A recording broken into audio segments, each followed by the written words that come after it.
بسم اللہ الرحمن الرحیم۔ یہ حقیقت ہے کہ کربلا ایک ایسی یونیورسٹی ہے کہ جس نے سنی شیعہ کا جھگڑا ختم کیا۔ یہاں سے یا یزیدی نکلتے ہیں یا حسینی نکلتے ہیں، اور اس محرم میں ہم نے وہ فتنے بھی دیکھے جو یزیدیت کا پرچار کر کے حسینیت کی توہین کر رہے تھے، عزاداری کی توہین کر رہے تھے، اور ہم نے وہ حسینی بھی دیکھے جو حسینیت کا پرچار کر رہے تھے۔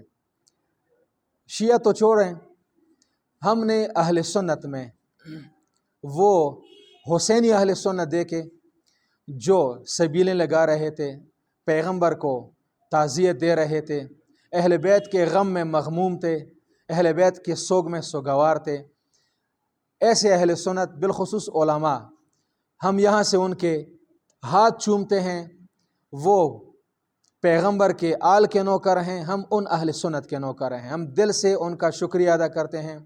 اور باقی جو یزیدی اہل سنت تھے، جو بنو امیہ والے اہل سنت تھے، جو حسینی اہل سنت نہیں تھے، جن کے سینے میں ہماری عزاداری کی وجہ سے درد اٹھا، جو ہماری عزاداری کی وجہ سے تکلیف میں مبتلا ہوئے ہیں، دعا کرتے ہیں کہ اللہ تعالیٰ ان کے تکلیف میں مزید اضافہ فرمائے۔ والسلام علیکم ورحمۃ اللہ وبرکاتہ۔